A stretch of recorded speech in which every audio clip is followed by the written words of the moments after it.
नमस्कार साथियों। आज की क्लास में आप सबका स्वागत है। ये क्लास हिंदी से संबंधित सभी परीक्षाओं के लिए है। आइए आज की क्लास को शुरू करते हैं और हमारा आज का पहला प्रश्न है। इससे पहले वाले प्रश्नों पर हमने पिछली क्लास में चर्चा कर ली थी और आज का हमारा पहला प्रश्न है कि निम्न में से कौन सी रचना महादेवी वर्मा की नहीं है। आपके पास ऑप्शन है यामा, दीपशिखा, आंगन के पार द्वार या नीरजा। तो इसका सही उत्तर क्या होगा? सभी लोग अपना उत्तर कमेंट बॉक्स में अवश्य दें। बिल्कुल सही। जिन साथियों ने ऑप्शन नंबर सी बताया है उनका उत्तर सही है। आंगन के पार द्वार रचना महादेवी वर्मा की नहीं है। आपने मुझे ये बताना है कि फिर यह रचना किसकी है। बिल्कुल सही। आंगन के पार द्वार रचना अज्ञे जी की है, 1961 ईस्वी की। ठीक है। आप जानते हैं कि अज्ञे जी को इस रचना के लिए साहित्य अकादमी पुरस्कार मिला था। कब मिला था? 1964 ईस्वी में। अज्ञे जी को कौन सा पुरस्कार मिला था इस रचना के लिए? साहित्य अकादमी पुरस्कार। कब मिला था? 1964 ईस्वी में। ठीक है। अब हम बात करेंगे कि महादेवी वर्मा की जो यामा रचना है इसका रचना काल क्या है। तो यह 1940 ईस्वी की रचना है इनकी। दीपशिखा 1942 ईस्वी की रचना है और नीरजा 1934 ईस्वी की रचना है। ठीक है।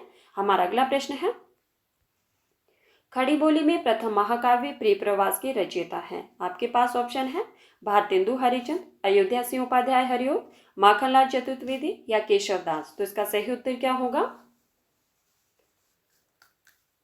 बिल्कुल सही। जिन साथियों ने ऑप्शन नंबर बी बताया है उनका उत्तर सही है। प्रिय प्रवास के रचयिता कौन है?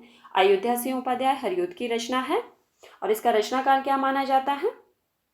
1914 ईस्वी की रचना है ये इनकी। ठीक है। इसमें कुल कितने सर्ग हैं?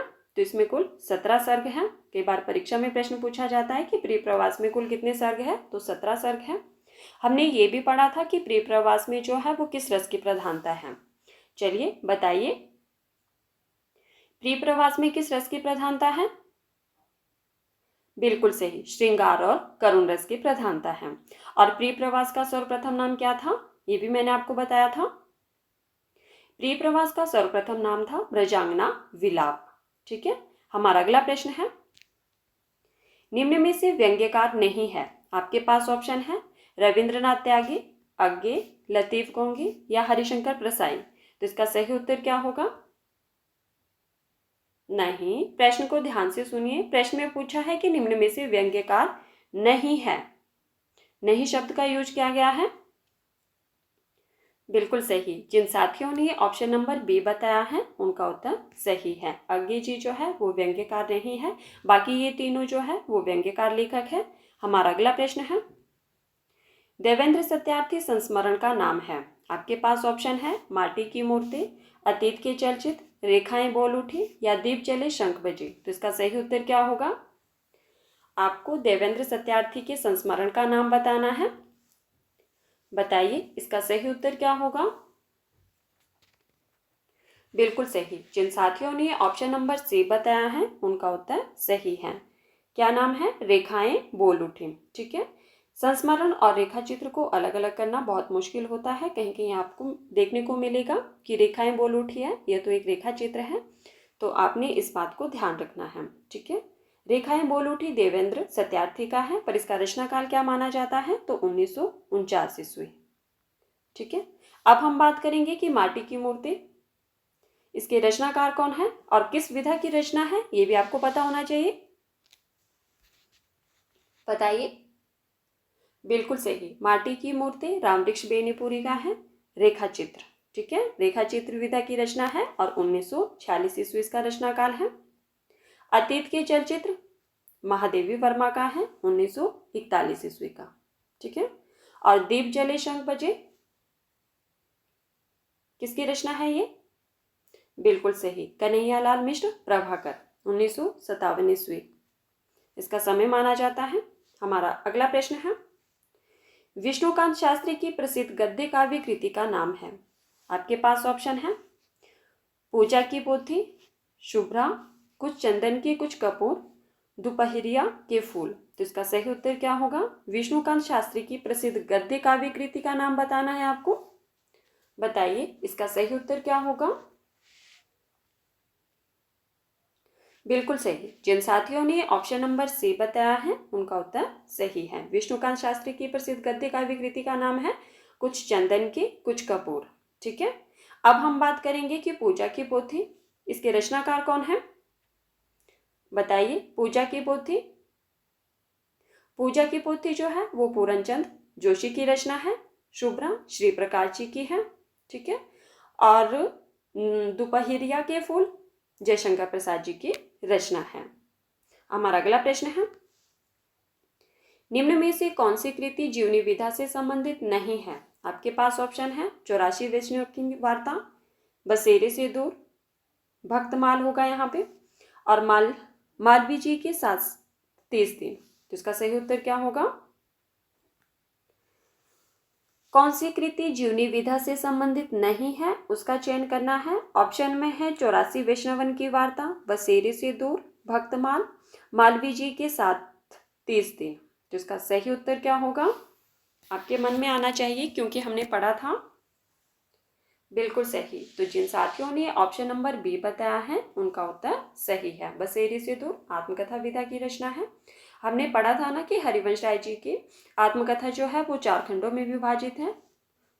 उस 4 खंडों में से ही एक नाम है बसेरे से दूर। ठीक है, और इसका प्रकाशन क्या माना जाता है? 1978। हरिवंश राय बच्चन जी की जो आत्मकथा है वो 4 खंडों में विभाजित है। वो 4 भाग कौन कौन से हैं? 4 खंड कौन कौन से हैं? क्या भूलूं क्या याद करूं? नेट का निर्माण, दशद्वार से सोपान तक, और बसेरे से दूर। ठीक है, हमारा अगला प्रश्न है,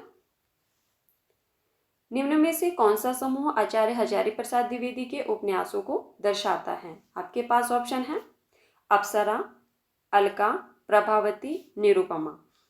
तो इसके तो कौन है? इसके हैं आपके निराला जी। ये तो नहीं है। बाणभट्ट की आत्मकथा, चारुचंद्रलेख, पुनर्नवा, अनामदास का पोथा, ये किसके हैं? हजारी प्रसाद द्विवेदी के। तो हमारा सही उत्तर होगा ऑप्शन नंबर बी। अब हम बात करते हैं कि झूठा सच, दादा कामरेड, देशद्रोही और दिव्या, ये किसके उपन्यास हैं? बिल्कुल सही, यशपाल जी के उपन्यास है ये सभी। और ऑप्शन नंबर डी में है सोमनाथ, धर्मपुत्र, वय रक्षायः, आत्मदाह। तो इसके कौन है? किसके उपन्यास है ये? आचार्य चतुर्सेन के। ठीक है, अप्सरा, अलका, प्रभावती, निराला जी के उपन्यास हैं। बाणभट्ट की आत्मकथा, चारुचंद्र लेख, पुनर्नवा और अनामदास का पोता हजारी प्रसाद द्विवेदी जी के उपन्यास हैं। झूठा सच, दादा कामरेड, देशद्रोही और दिव्या यशपाल के हैं। सोमनाथ, धर्मपुत्र, वयम रक्षायः, आत्मदाह, ये है आपके आचार्य चतुर्सेन के। हमारा अगला प्रश्न है, द्विगु समास का उदाहरण है। आपके पास ऑप्शन है राजा रानी, पीताम्बर, त्रिभुवन या भूदेव। तो इसका सही उत्तर क्या होगा? द्विगु समास का उदाहरण कौन सा है उसका चयन करना है आपको। बिल्कुल सही। जिन साथियों ने ऑप्शन नंबर सी बताया है उनका उत्तर सही है। द्विगु समास का उदाहरण है त्रिभुवन। ठीक है, अब हम बात करेंगे कि राजा रानी किस समास का उदाहरण है। राजा रानी द्वंद्व समास का उदाहरण है। पीताम्बर बहुब्रीहि समास का उदाहरण है, और भूदेव भी बहुब्रीहि समास का उदाहरण है। हमारा अगला प्रश्न है, निम्न में से अशुद्ध वाक्य बनाइए। अशुद्ध वाक्य का चयन करना है आपको। आपके पास ऑप्शन है पुस्तक मेज पर रखी है। ऑप्शन नंबर बी में है कच्चे तेल की कीमत घट गया है, यह मेरे सपनों का घर है, और ऑप्शन नंबर डी में है कानपुर भारत की औद्योगिक राजधानी है। तो इसका सही उत्तर क्या होगा? आपको अशुद्ध वाक्य का चयन करना है। बताइए इसका सही उत्तर क्या होगा? बिल्कुल सही। जिन साथियों ने ऑप्शन नंबर बी बताया है उनका उत्तर सही है। अशुद्ध वाक्य कौन सा है? कच्चे तेल की कीमत घट गया है। क्या होना चाहिए? तो शुद्ध वाक्य क्या होगा इसका? कच्चे तेल की कीमत घट गई है। ठीक है, हमारा अगला प्रश्न है,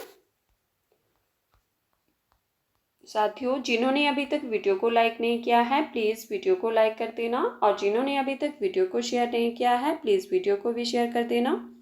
हमारा अगला प्रश्न है, निष्फल ना होने वाला कहलाता है। आपके पास ऑप्शन है निश्चित, सही, स्टिक या अमोघ। तो इसका सही उत्तर क्या होगा? निष्फल ना होने वाला क्या कहलाता है? बिल्कुल सही। जिन साथियों ने ऑप्शन नंबर डी बताया है उनका उत्तर सही है, अमोघ कहलाता है। हमारा अगला प्रश्न है, 9 दिन चले 2.5 कोस से तात्पर्य है। आपके पास ऑप्शन है 9 दिन में 2.5 कोस चलना, धीरे धीरे चलना, चलने की कोशिश करना, अधिक परिश्रम का थोड़ा फल मिलना। तो इसका सही उत्तर क्या होगा? 9 दिन चले 2.5 कोस। बिल्कुल सही। जिन साथियों ने ऑप्शन नंबर बी बताया है उनका उत्तर सही है। धीरे धीरे चलना मतलब सुस्त होना। ठीक है। हमारा अगला प्रश्न है, भवभूति की रचना का नाम है। आपके पास ऑप्शन है उत्तर रामचरितम, उत्तर रामायण, रामचरित, हर्षचरित, दर्शन। तो इसका सही उत्तर क्या होगा? भवभूति की रचना का नाम बताना है आपको। बिल्कुल सही। जिन साथियों ने ऑप्शन नंबर ए बताया है उनका उत्तर सही है। उत्तर रामचरितम भवभूति की रचना है और यह एक संस्कृत नाटक है। ठीक है। अब हम बात करेंगे कि उत्तर रामायण के रचयिता कौन है। बताइए, उत्तर रामायण किसकी रचना है? बिल्कुल सही, तुलसीदास जी की रचना है। और रामचरित, बिल्कुल सही, यह भी तुलसीदास जी की रचना है। और हर्षचरित दर्शन, इसके रचयिता कौन है? किसकी रचना है हर्षचरित दर्शन? बिल्कुल सही, कालिदास जी की रचना है हर्षचरित दर्शन। हमारा अगला प्रश्न है, हम महान राष्ट्र के नागरिक हैं का संस्कृत में अनुवाद होगा। आपके पास ऑप्शन है। ऑप्शन नंबर 1 में है वयम भारत राष्ट्रस्य नागरिकाः सम, या वयम भारत राष्ट्रीय नागरिका अस्ति, या वय महतः भारतस्य नागरिकाः सम।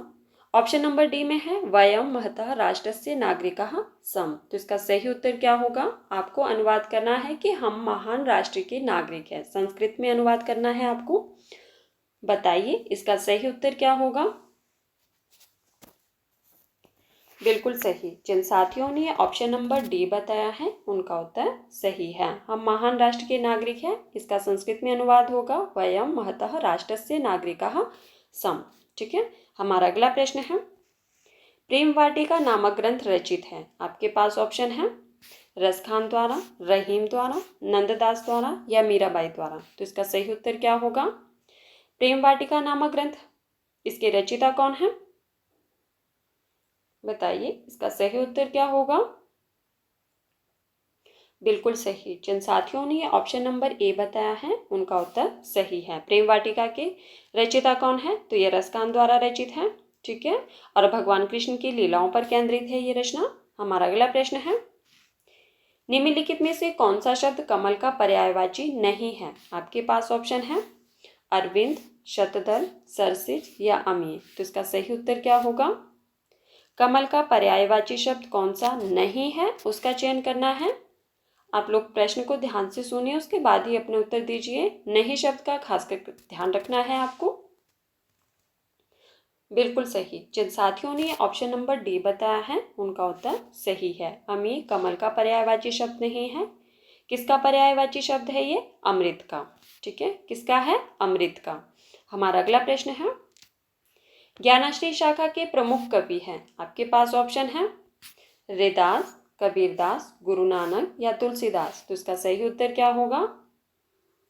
ज्ञानाश्री शाखा के प्रमुख कवि का चयन करना है आपको। बिल्कुल सही। जिन साथियों ने ऑप्शन नंबर बी बताया है उनका उत्तर सही है। ज्ञानाश्री शाखा के प्रमुख कवि कौन है? तो कबीरदास जी हैं।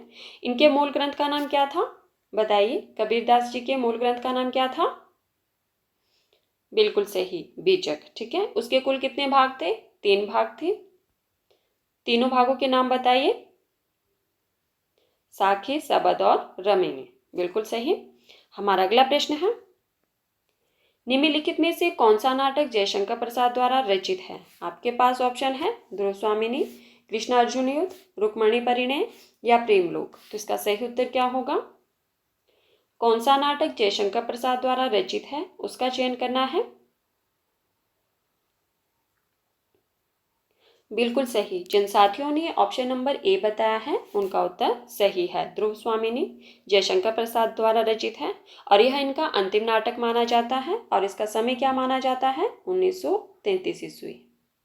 ठीक है। और जयशंकर प्रसाद जी का यह अंतिम नाटक माना जाता है। हमारा अगला प्रश्न है, अगला प्रश्न से पहले मैं आप लोगों से एक प्रश्न पूछना चाहती हूँ कि कृष्ण अर्जुन युद्ध किसका नाटक है? पिछली क्लास में ही मैंने आपको बताया था। सभी लोग अपना उत्तर अवश्य दें।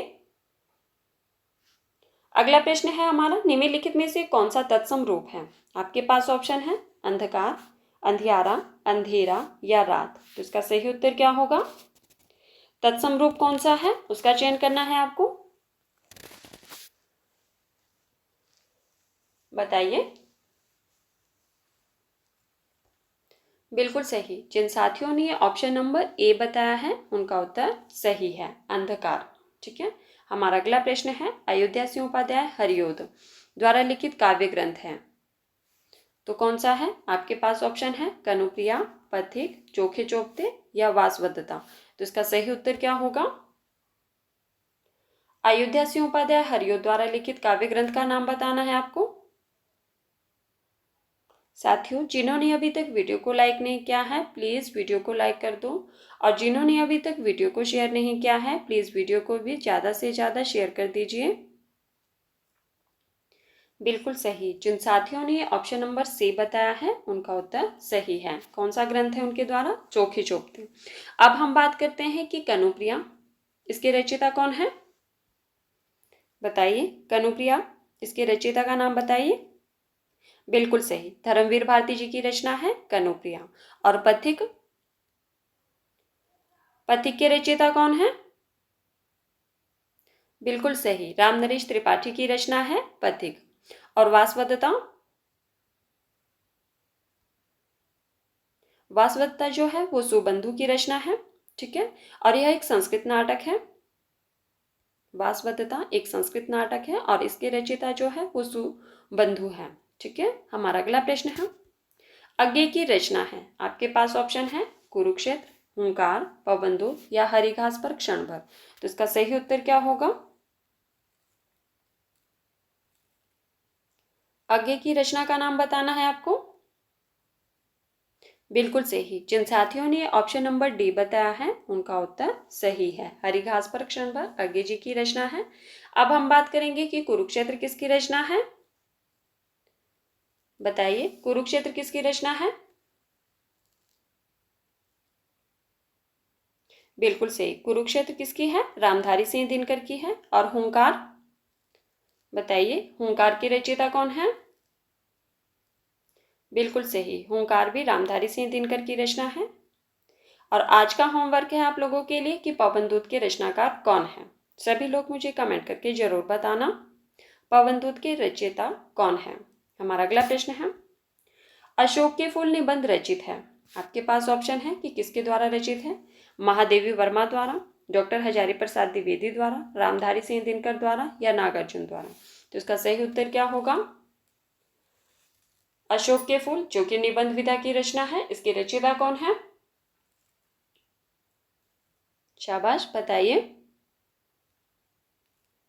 बिल्कुल सही। जिन साथियों ने ऑप्शन नंबर बी बताया है उनका उत्तर सही है, अशोक के फूल डॉक्टर हजारी प्रसाद द्विवेदी जी का निबंध है। हमारा अगला प्रश्न है, अनामिका काव्य किनके द्वारा रचित है? आपके पास ऑप्शन है अज्ञे, निराला, धूमिल या सुमन। तो इसका सही उत्तर क्या होगा? अनामिका काव्य किनके द्वारा रचित है? अज्ञे, निराला, धूमिल या सुमन। तो इसका सही उत्तर क्या होगा? बिल्कुल सही। जिन साथियों ने ऑप्शन नंबर बी बताया है उनका उत्तर सही है, अनामिका काव्य जो है वो सूर्यकांत त्रिपाठी निराला का एक काव्य संग्रह है। ठीक है। इसमें कुल 8 कविताएं संकलित हैं। तो साथियों, ये थे आज के हमारे कुछ महत्वपूर्ण प्रश्न जिन पर हमने चर्चा की। अगर आपको क्लास पसंद आए तो प्लीज़ वीडियो को लाइक कर देना और वीडियो को ज़्यादा से ज़्यादा शेयर भी कर देना। धन्यवाद। मिलते हैं अगली क्लास में।